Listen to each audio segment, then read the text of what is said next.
experience do you think makes you ready to serve on the city council? Well, I was born and raised in the district. That's first and foremost. I understand the intricacies and the ins and outs of the district and its needs and its wants without really having to be asked or take surveys or anything like that. So that's a big advantage, a comparative advantage that I've always had. And also, I've worked in the community, even though I'm young. For about 10 years now, I've been working with the youth in our community, tutoring, mentoring, volunteering, and just being a community advocate just pretty much my entire life. One of the issues when you talk to almost anybody in town that you hear about is the affordability. It's Right. just become so expensive to live in Austin. What would you do to change that? Well, I don't know if there's one single thing that we could do, but there's a Where do we start? I guess we would start with the land development codes that are being rewritten right now.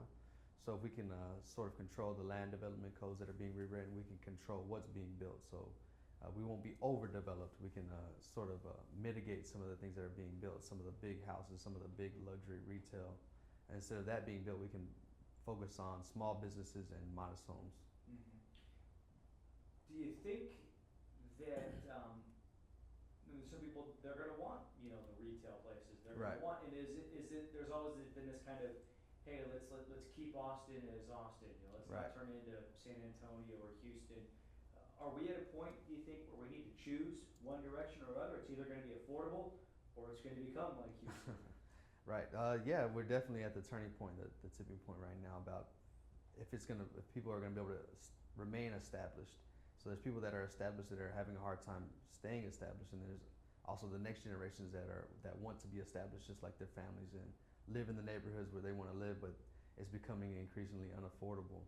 And so yeah, we're at the point where we really have to do something and make some changes so that the next generation can come in.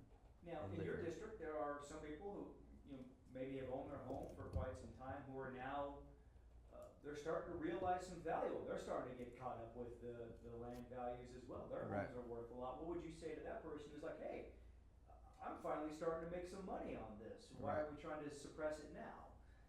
Well, I don't know if we want to suppress people's home values because we want people's home values to increase because that helps build equity, that helps build wealth.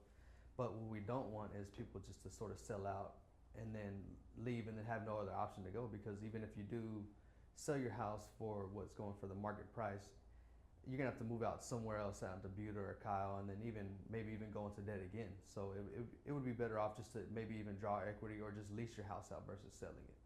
So I know you have done a lot of studying on the Code Next, but it still seems like it's taken a long time. Right. It's still a long ways away. As a member of the city council, what could you do, or is there anything you could do to try to speed up this process? Because the longer it takes, we're still falling behind on Right. housing inventory. Mm-hmm.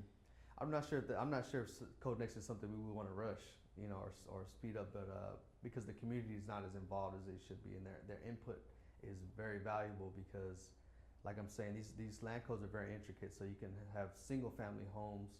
You can have a lot that's designated for a single family home, but there's about 7 different single family homes or single family types. So you have single family 1 through 7, and those are all intricate. So those need to be explained to the public, and the community needs to be involved in giving their input. Do we want single family 7? Do we want single family 4? Do we want single family 1? Or what do we want? We need to have these, and they need to match the demographics.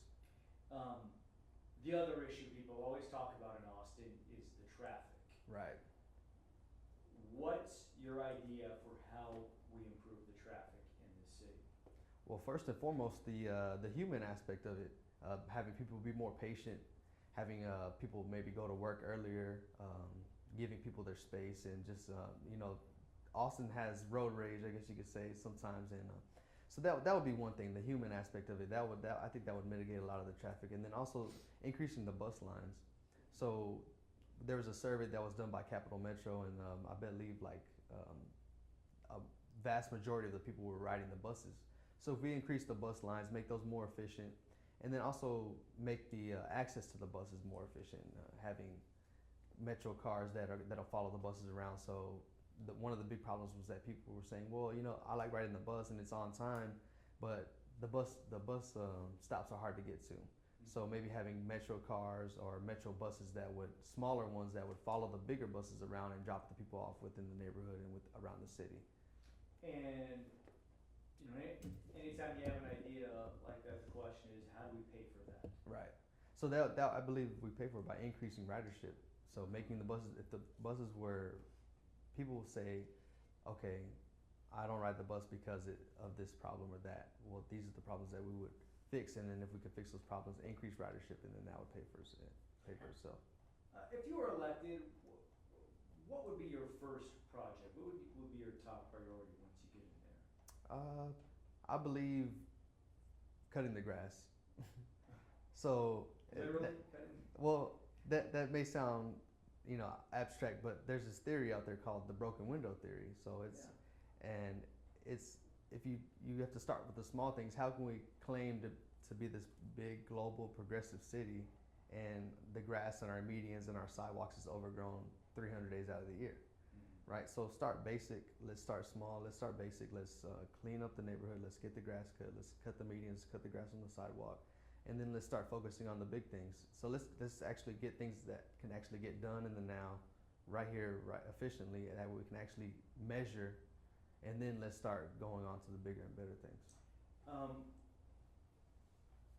What about in dealing with the rest of the city council, who they're now been in their first terms?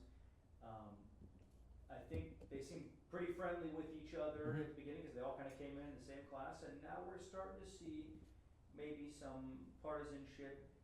How do you go about bridging the gap with somebody that maybe disagrees with you on one of these topics? Well, I guess that's where boxing has prepared me. It's given me tough skin and negotiating skills and rationalizing with people. So I believe that that's where I would come in. That's where that skill would come in. Just, rationalizing, being sympathetic to their thoughts, and also having them sympathize with my thoughts and ideas, and just compromising, and not really running over anybody, not shooting down what they have to say or what they want, So I believe, and then there's also some city council members that are from Austin and born and raised. So I believe that would also be the bridge that would be easier to gap, but then some may not. Do you support the mobility bond? Well, I support mobility bonds if they help everybody, if they actually are dispersed throughout the city evenly. But our district is virtually getting none of that, none of the bonds, and so I can't support it, because how can we pay for something that we're not going to receive any of the benefits from? Is there? I know you don't have this plan, worked up in your head. It'd be tough to do, but what would you like to see, perhaps, in terms of mobility bond? How would it could benefit your district? Well, getting some of the funds coming to some of our corridors. We have major corridors that need work and that many people use, going from South Austin to downtown. The Stastny corridor, for example, that runs straight into Metropolis, and then Metropolis runs straight into downtown. And many people use that road on a daily basis, and so that would be one of the corridors that I would like to work on, as well as the William Cannon and the Terry Road corridor. All right, Casey Ramos, thank you very much. I appreciate it.